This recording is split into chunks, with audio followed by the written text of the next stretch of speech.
요 탄무주월은 여름 절기입니다. 우리가 지금 여름을 지나고 있기 때문에 그건 지금 당연한 소리고, 중동의 여름은 지금보다 저희보다 어떻겠습니까?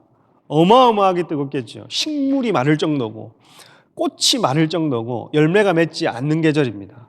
그러니 이 중동의 여름, 이스라엘의 여름은 꽃과 식물이 말라 비틀어져서 다음 추수와 다음 열매를 기다릴 수밖에 없는 계절이다. 그겁니다.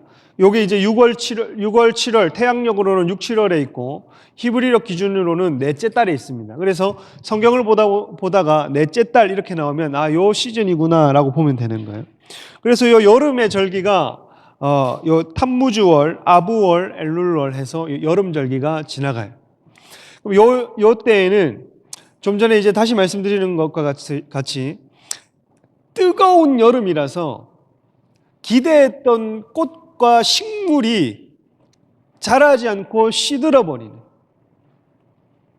그래서 다음 보이지 않는 지금 내 눈앞에 식물과 꽃이 아니라 열매가 아니라 이 텀을 지나야 하는 보이지 않는 소망을 붙들어야 되는 그 시즌이 여름의 시즌입니다.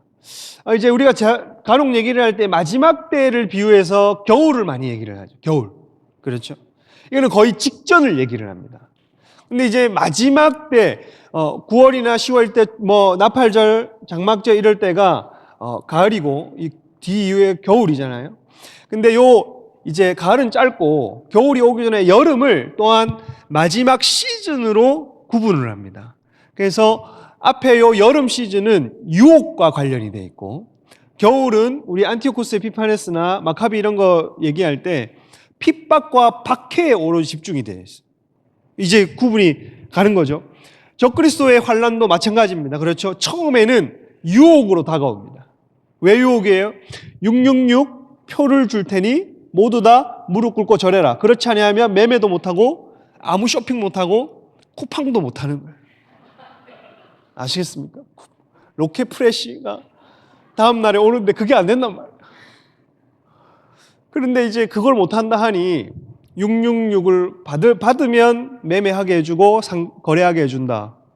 이 유혹이잖아요. 물질에 대한 유혹이고 숭배에 대한 유혹이란 말이에요. 이게 전반기 대환란의 절정입니다. 이 여름과 같은 계절이에요. 이때는 보이는 열매가 없어요. 하나님이 움직이지 않는 것 같습니다. 그리고 보이지 않는 예수 그리스도의 재림을 바라보는 때가 그 여름과 같은 시즌이에요. 전반기 환란에. 그리고 적그리스도의 신상이 세워지고 마지막 3년 반이 지나고 예수님 재림할 때 요 3년 반은 핍박의 시즌으로 들어갑니다. 핍박의 시즌. 다 잡아 죽이는 거예요. 절하지 않는 자로부터 시작해서 몇이든지 잡아 죽이기 때문에 믿는 자들은 다 산으로 도망가거나 재수 없으면 잡히는 거예요. 그래서 우리끼리 나중에 산에 가가지고 우리 목사님 얘기했듯이 고구마 캐먹고 감자 캐먹고 이렇게 그 1차 이 농경 산업을 좀 하시는 분들을 친하게 지내야 됩니다. 농고 이런 이게 심어서 거둘 줄 아는 사람들, 이런 사람들이 마지막 때에 중요하다. 어쨌든 이제 여름 시즌이 이런 시기인데 꽃과 식물이 말라서 이제 실패해 보이는 것 같고 견디기 힘든 고난, 좌절이 오는 것 같은데, 이때 고난은 우리에게 더 큰 상을 바라게 하고 우리에게 찾아오는 고난과 환난은 우리에게 더 큰 열매를 기다리게 합니다. 그래서 인내는 무엇으로 충하는가? 예수 믿는 우리는, 하나님을 믿는 우리는 인내를 어떻게 표현하냐 하면 기도로 표현하는 거예요. 인내를 기도로 통과하는 겁니다. 그래서 인내는 저와 여러분의 기도를 더욱 가치 있게 만들 거예요. 인내하면 저와 여러분의 기도에 더 힘을 증폭시킬 겁니다. 그래서 인내는 소망으로 나아간다 하잖아요. 소망을 이룬다 하잖아요. 인내하는 자는 반드시 소망을 이룹니다. 적그리스도의 환난 때도 인내하고 오래 참고 기다리는 자는 반드시 주의 재림을 얼굴과 얼굴을 보는 것처럼 맞이하게 되는 것과 같은 거예요. 그래서 보이는 것처럼 소망하고 기다려야 되는 때가 이때입니다. 그러니까 여러분에게 지금 어떤 시즌인지 모르겠습니다.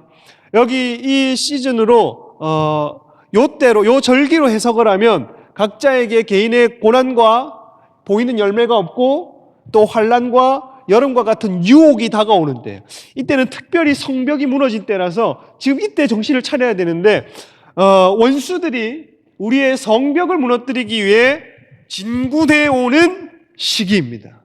이 시즌에는, 이달에는 성벽 파괴일이 1차 성전, 2차 성전 두 번 있었어요.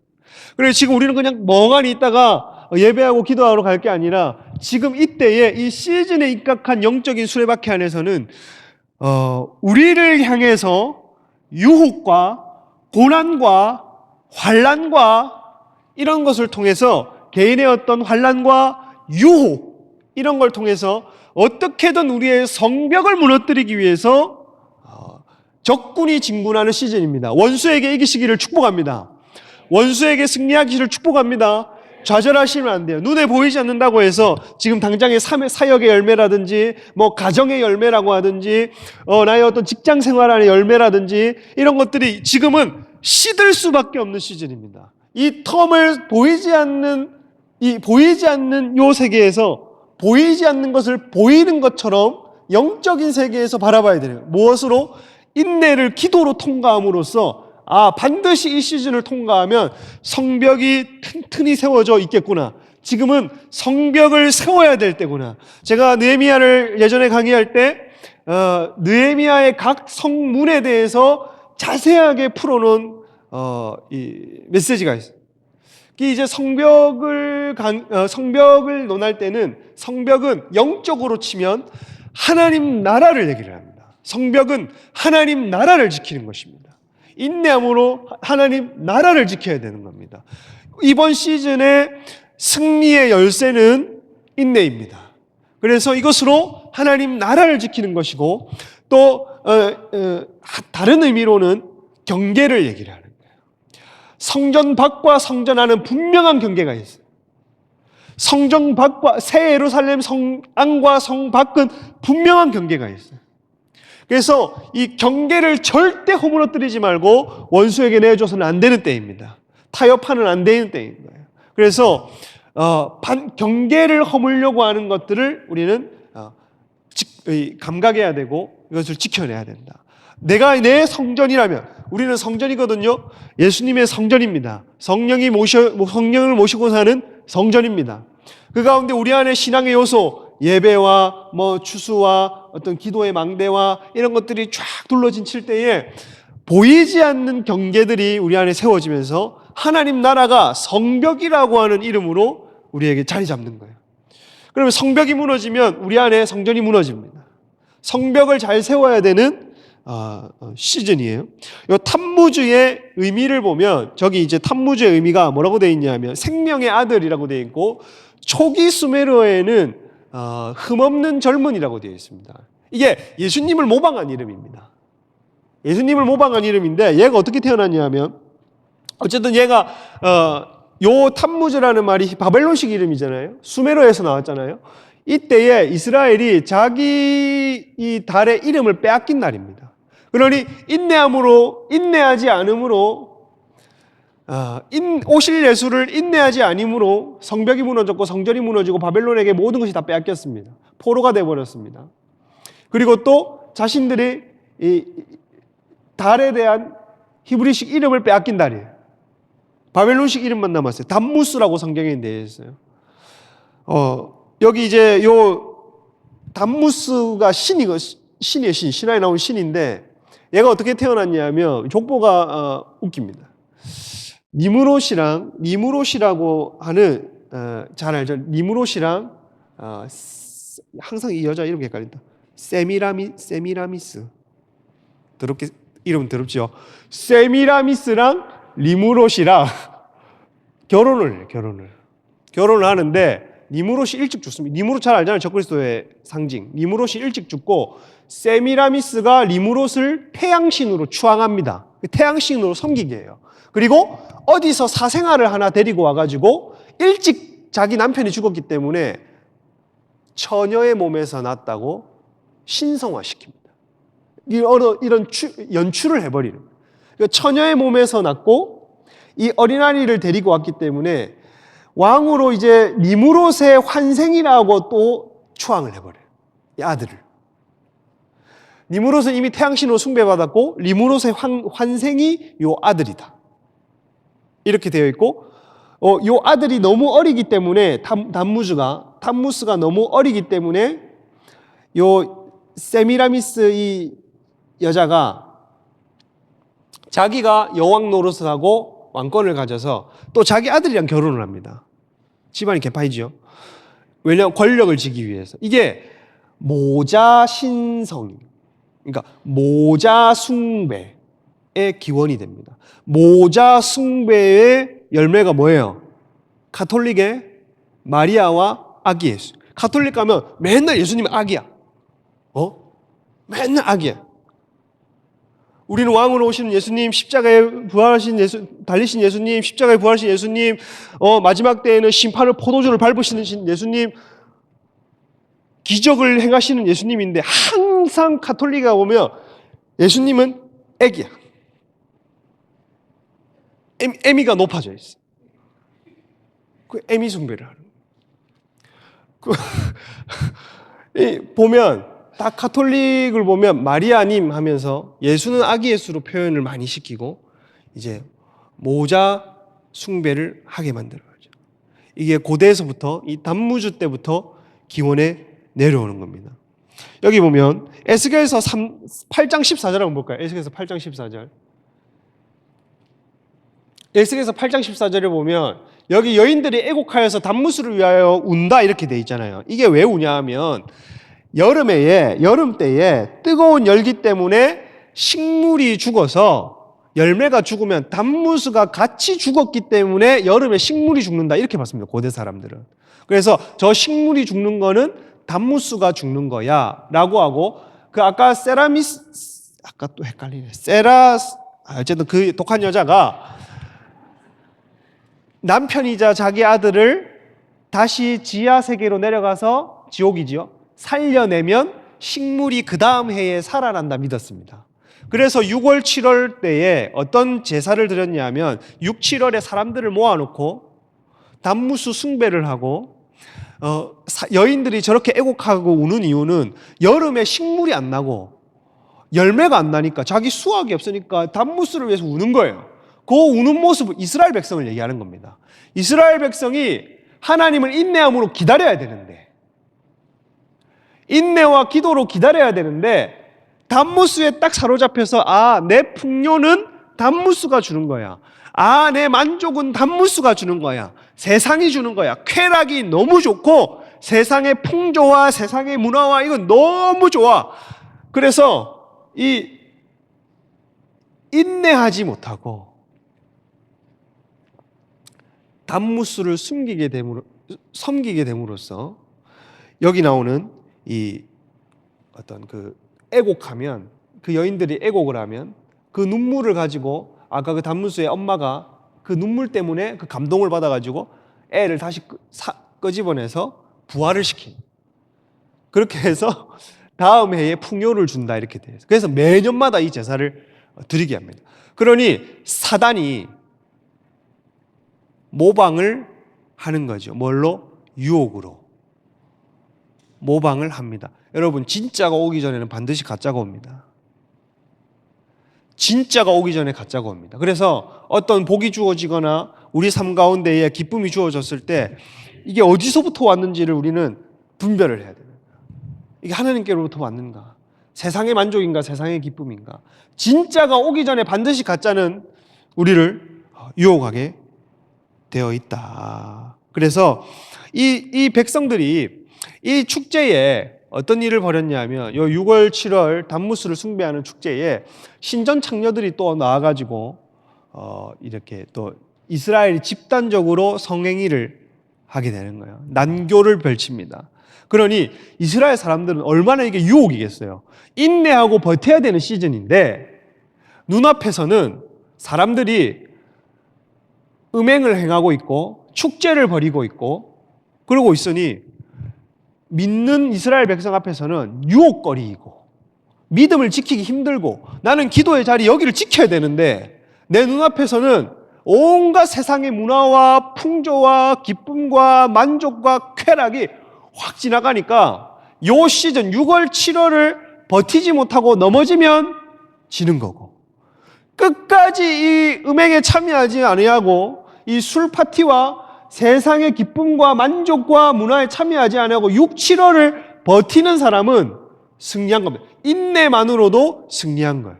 그래서 인내에 가장 방해되는 건 뭐냐 하면 눈에 보이는 대로 사는 겁니다. 눈에 보이는 대로 쫓아가는 거예요. 그러니까 육신의 눈이 보이는 대로 쫓아가는 게 인내를 가장 방해하는 삶인 거예요. 손에 있는 거 잡아야 되는 거예요. 주머니에 있는 거 넣어야 되는 거예요. 앞에 있는 거 당겨야 되는 거예요. 눈에 보이는 거 반드시 소유를 해야 되는 거예요.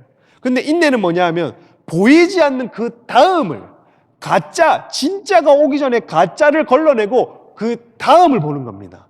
여러분, 영적인 영안이 열리기를 축복합니다. 여기 보면 이달의 사건 중에 금송아지 사건이 있어요. 금송아지 사건. 출애굽기 32장 1절에 보면, 출애굽기 32장 1절에 여기 뭐라고 적혀 있어요? 백성이 모세가 산에서 내려옴이 뭐함을 보고, 더딤을 보고. 뭐 했어야 되는데 백성들이 인내하고 기다렸어야 되는데 더디옴을 보고 뭘 만들어 버렸어요? 금송아지를 만들어 버린 거예요. 요 달에, 이 달의 사건이, 탐무주월의 사건이 금송아지 사건입니다. 두 번째 사건은 뭐냐 하면 성벽 파괴인 거예요. 성벽 파괴. 느부갓네살이 첫 번째 성벽을 파괴하죠. 그때에 예레미야 52장 6절에서 7절 볼까요? 보면 넷째 달 9일에, 탐무주월 9일에 성중에 기근이 심하여 그 땅 백성의 양식이 뭐하였더라? 떨어졌고 파괴되었다. 성벽이 파괴되었다. 이렇게 되어 있는 겁니다. 요 달에 성벽이 파괴된 달입니다. 이 달에 기근이 심했어요. 왜냐하면 느부갓네살이 성벽을 다 포위시켜가지고 이스라엘 백성들을 핍박했기 때문에. 그래서 포위했기 때문에. 그때 모든 양식과 재물들이 다 이제 소진이 되어서 예배가 끊어지고, 예배가 끊어지고 성벽이 파괴된 달이다. 그리고 AD 70년에 예루살렘 성벽이 디도 장군에 의해 파괴된 달도 이 달입니다. 앞에는 1성전이 파괴되고 뒤에는 2성전이 파괴된 거예요. 성벽이 파괴된 거예요. 성벽이. 제2성벽이 파괴되고 나서 그 이후에 뭐라 해야 되나? 제2성벽이 파괴되고 나서 3주 후에 성전이 무너집니다. 성전이 무너지면 뭐가 생기냐면, 성전이 무너지고 나서 뭐가 들어오겠어요? 로마의 신상들이 들어오겠지. 성벽이 무너지면 성전이 완전히 무너지는 거라니. 로마의 신상들이 들어오고 탈무드나 이런 것들을 다 빼앗고 다 불태워버리고 헬라 것들로 전부 다 채워버립니다. 그러니 우리 안에 성벽의 경계를 인내함으로 지켜내지 않으면 우리 안에 거룩과 선한 열매들이 빼앗기고 세상 것들로 채워집니다. 우리가 여기서 인내를 기도로 승화시키지 못하면 성벽, 경계는 무너지고, 경계가 무너지면 이 성전이 무엇으로 채워지냐 하면 세상 것들로 채워집니다. 그래서 이제 6월, 7월 사단은 우리의 성벽을 무너뜨리기 위해서 유혹으로 찾아올 거예요. 온갖 물질적인 유혹과 문화적인 유혹과 기쁨과 이런 것들로 찾아올 거란 말이에요. 유혹이 얼마나, 핍박은 사람들이 이기지만 유혹을 이기기가 다 이스라엘 백성 역사가 전부 다 유혹으로 넘어진 역사죠. 제가 요 달이 또 금식하는 달인데 어제 그 금식을 끝내고 오늘 이제 보식을 했어요. 근데 이제 저희 아내가 이 얘기를 하는 거예요. 금식 중간에 뭐라 했더라? 여보 하나님이 이 금식으로 인해서 뭘 원하시는지 물어봐, 이렇게 해서 그래, 내가 물어본 적이 없구나 해서 제가 음성을 듣다가 제가 딱 한마디 했어요. 하나님이 신라면 먹으라는 것 같은데. 애가 금식을 작정하기 전날에 12시 넘어가기 전에 내가 그날 아침에는 내일부터 금식이니까 반드시 오늘 밤에는 신라면을 먹어야겠다. 요걸 작정하고 내가 내일 금식을 준비했단 말이야. 신라면을 반드시 먹는다. 근데 제가 그걸 깜빡해버리고 그 다음날 아침이 된 거예요. 그러니까 이게 금식의 일정이 계속 이루어질수록 신라면이 계속 생각나요. 그래서 이제 여보, 하나님의 음성이 뭔지 한번 물어봐. 뭘 원하시는지 한번 물어봐 했더니 눈을 깜짝마자 들리는 게 신라면. 주께서 신라면을 먹으라 하시는 것 같다. 그래서 유혹이잖아요. 안 먹었습니다. 아무리 집에서 차돌박이를 혼자 구워 드셔도 저는 유혹에 넘어가지 않았어요. 차돌박이를 어찌 간장 계란밥. 여러분, 간장 계란밥이 굉장히 누추한 밥상 같은데 배고플 때는 그만한 게 없어. 그냥 계란 하나 구워가지고 참기름 넣고 간장에 하면 그게 깨소금 해가지고 넣으면 그게 그냥 한 끼 그냥 지나가요. 그렇잖아요. 근데 제 앞에서 간장 계란밥을 먹는데 참기름 냄새가 간장 베이스에 탁 섞여가지고 코로 확 들어오는데 이게 막 냄새가 막 저기 막 대장까지 가더라고. 그래서 그런 이런 유혹이 있을 수 있다.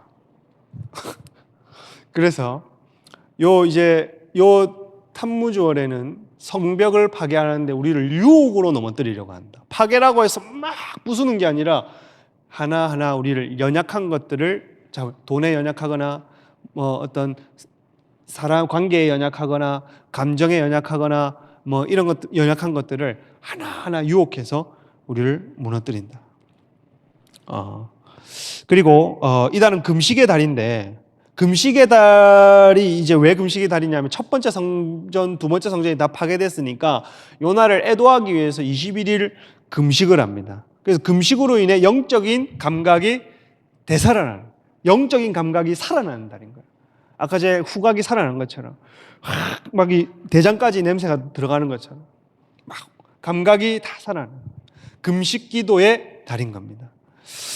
그래서 이 시기에 유대인들은 성전 재건을 기대하면서 금식을 해요. 성벽이 견고해야 성전을 지킬 수 있기 때문에 자신을 금식과 기도로 자신의 성벽을 쌓고 성전이 다시 재건되기를 기대하는 달입니다. 그래서 저와 여러분에게 뭐 한 끼 금식이든 뭐 하루 금식이든 이달에 이 메시지에 일부 동의가 되는, 내적으로 아멘, 예 하는 영역이 있다면 한 끼라도 아니면 커피 끊는 거라도 뭐 이런 있잖아요. 이달에는 21일간 유대인들이 자신의 마음의 성벽이 무너진 것, 물리적 성벽이 무너진 것과 자신의 영적인 성벽이 무너진 것으로 인해서 금식과 기도를 한다. 그래서 혹시라도 하나님께 물어보고 자원하는 마음이 있으면 결단해 보는 거예요. 마지막 여기 보면 이달의 지파가 뭐냐 하면 루벤 지파입니다. 루벤 지파. 루벤 창세기 49장 요 성경 구절을 한번 보면 앞에 뭐라고 되어 있냐면 루벤이 이름의 뜻이 뭐냐면 라아벤이거든요. 라아이의 명령어랑 벤, 아들입니다. 그러니까 아들을 바라봐요. 보는 것에 집중돼. 보는 것에. 그러니 인내를 가장 방해하는 건 뭐라고요? 보이는 대로 사는 거라. 집어내는, 보이는 대로 집어버리는, 보이는 대로 만져버리는, 보이는 대로 가져버리는, 보이는 대로 소유해버리는, 이게 인내를 가장 방해하는 건데, 루벤 달이 이달의 지파인데 아들을 보는 것에 관련되어 있습니다. 근데 루벤이 어떤 사람이냐, 내 장자요 능력이 원래 기력의 시작이었단 말이야. 이 사람 잠재력이 있는 사람이다, 없는 사람이다. 가장 탁월한 잠재력이 있는 사람이고 능력이 있는 사람이었지만 아버지의 뭐를 범했습니까? 침상을 범한 거예요. 침상을 보고 아버지의 첩을 보고 그걸 지키지 못하고 경계를 무너뜨려 버린 겁니다. 지켜야 되고 넘어가지 말아야 될 분명한 경계를 무너뜨리고 유혹을 이기지 못한 거예요. 그래서 루벤은 이 탁월함을 잃어버렸습니다. 그러니 오늘 저와 여러분이 인내로 이 시즌을 버티지 않으면 우리의 탁월함이 빼앗긴다. 우리의 탁월함과 잠재력이 빼앗긴다. 원수에게 빼앗기는 달이 될 수 있다. 이 달의 알파벳이 뭐냐 하면 헤트란 헤트. 다음 한번 보시겠어요? 그 히브리 알파벳 돼 있는 사진. 이게 헤트라는 건데 이게 딱 봐도 문처럼 생겼잖아. 문. 내만 그런가? 울타리, 이게 상징하는 게 울타리인가? 울타리, 보호, 생명 이런 걸 뜻합니다. 그래서 여기서 이 울타리라고 하는 것은 성벽, 아까 얘기했던 성벽과 관련이 되어 있는 거예요. 그리고 저게 문을 닮았기 때문에 성벽과 나가고 들어옴을 경계하는 문을 또 상징하는 거예요. 그래서 성벽 안에 있으면 보호고 생명이고 성벽 밖에 있으면 죽음이다. 그래서 이 경계를 반드시 지켜야 된다. 승리의 비결은 인내함이고 보이는 대로 집어 살지 않는 것이다. 여기 밑에 시편 구절을 보면 시편 34편 7절 여호와의 천사가 주를 경외하는 자를 둘러 뭐 한다고요? 진치고. 이 헤트라고 하는 이 단어에 우리가 잘 아는 은혜라는 단어가 있습니다. 여기 둘러 진치다가 은혜거든요. 헤트가 은혜로 시작하는 단어입니다. 헤트 저 알파벳으로 시작하는 단어입니다. 그래서 이것을 하나님을 경외하고 인내함으로 견디는 자는 하나님이 그 천사를 통해서 그 사람의 삶을 은혜로 둘러 진친다고 약속하고 있는 거예요. 저와 여러분의 복이 되기를 축복합니다. 하나님이 우리 성벽을 지키시고 내가 경계를 지킬 때에 하나님은 나를 둘러 진치는 거예요. 내가 하나님 넘지 말아야 될 성별과 성결, 거룩과 하나님 나라, 세상과 주의 나라를 분명한 경계를 지키고 유혹에 넘어가지 않을 때에 하나님은 우리를 둘러 진친다. 마지막입니다. 마지막 이달의 사건이 뭐냐 하면 여호수아 한번 마지막 이달의 사건은 여호수아가 태양을 멈춘 거예요. 이 달의 사건이 아까 나누지 않았던 건 왜 그러냐면 앞에 나누었던 사건들은 전부 다 부정적이에요. 근데 이제 뒤에 여호수아가 태양과 달을 멈춘 달은 뒤로 뺐습니다. 여기 보면 뭐라고 되어 있냐면 여호수아가 탄무주월에 하나님이 명령한 대로 선포했더니 해와 달이 멈췄는데 여호수아가 여호와께 아뢰어 이스라엘의 목전에서 이르되 태양아 너는 기브온 위에 머무르라 달아 너도 아열론 골짜기에 그리할지어다 하매 13절에 뭐라 되어 있어요? 태양이 머물고 달이 멈추기를 백성이 그 대적에게 원수를 갚기까지 멈추었다. 할렐루야. 여러분 하나님이 여호수아에게 담대해라 너는 강해라 담대해라 했더니 그것을 믿고 가나안 땅을 믿음으로 갖고 보이지 않는 것을 보이는 것처럼 가나안 땅을 밟았습니다. 보이는 것은 아무것도 없고 여리고성이고 네피림이고 이런 어떤 척박한 땅이었는데 젖과 꿀이 흐르는 땅이지만 차지할 수 없는 땅이었는데 보이는 세계를 믿지 않고 보이지 않는 세계를 소망으로 정복할 수 있다고 하나님의 말씀을 힘입어 담대하게 나아갔더니 하나님은 그 사람의 인내를 통해서 어떤 열매를 주시냐면 마치 우리가 인내할 때에 열매를 주시고 우리가 인내할 때에 승리를 주신 것처럼 사람이 인내할 때에 그렇게 하셨던 것처럼 달을 멈춰버리는 거예요. 해를 멈춰버리는 겁니다. 우리가 우리의 욕구를 잠시 멈추고 인내하고 우리가 우리 유혹으로 다가오는 모든 육신의 정욕과 혼적인 감각과 문화적으로 침투하는 것을 전부 다 우리는 그것을 멈추기로 결단하고 하나님 앞에 머물기로 결단했더니 하나님은 하나님이 멈출 수 있고 머무르게 할 수 있는 달과 해를 멈춰버리는 거예요. 하나님이 여러분의 악조건과 악한 환경을 멈추시는 은혜의 길을 축복합니다. 이제 그만! 됐다! 스탑! 하고 모든 이 어두운 상황을 해와 달을 멈춰버린 거예요. 왜 그런 줄 아세요?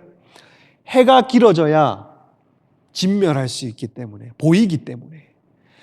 달이 뜨지 않고 해가 길어져야, 태양이 멈춰야 32시간 태양이 떴다고 보거든요. 전승에서는. 24시간이 아니라 32시간 태양이 멈춤으로 인해서 낮이 밝아지면서 뭘 보게 됩니까?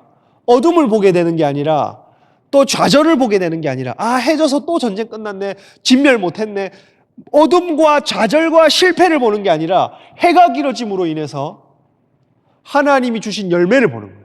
진멸할 수 있고 승리할 수 있다, 소망이 생기고 이기게 되고 기대가 들어오는 겁니다.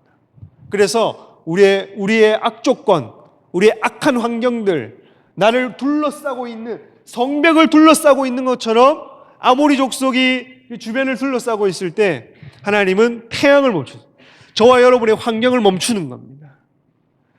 나의 악조건을 하나님 멈춰주시는 겁니다. 뭐 할 때에, 우리가 인내하고 기도로 이 텀을 넘어갈 때에 하나님은, 그 다음에 하나님이 모든 만물을 활용해서 멈추시는 때가 있다. 승리를 주시는 날이 있다. 그래서 정리를 하자면, 오늘 저와 여러분이 오늘 이 자리에서 인내, 지금 원수가 막 우리를 개인의 성벽, 교회의 성벽, 가정의 성벽을 무너뜨리려고 우리에게 유혹을 주고 우리의 고난을 주고 여름의 시즌을 지나가게 하고 있는데, 우리는 이것을 뭘로 버틴다? 인내함으로. 그냥 고집으로 버티는 게 아니라, 인내는요, 우리의 기도를 더 가치 있게 만듭니다. 저와 여러분에게 이러한 열매가 맺히기를 축복합니다. 그래서 보이는 대로 집어삼키는 게 아니에요. 보이는 대로 그냥 만져버리고 취하는 게 아니에요. 보이는 대로 그냥 주워버리는 게 아니에요. 보이는 대로 그냥 가져버리는 게 아니에요. 영적 고아가 아닙니다, 우리는. 보이는 것을 넘어서 보이지 않는 소망을 취하는 은혜 있기를 주님의 이름으로 축복합니다.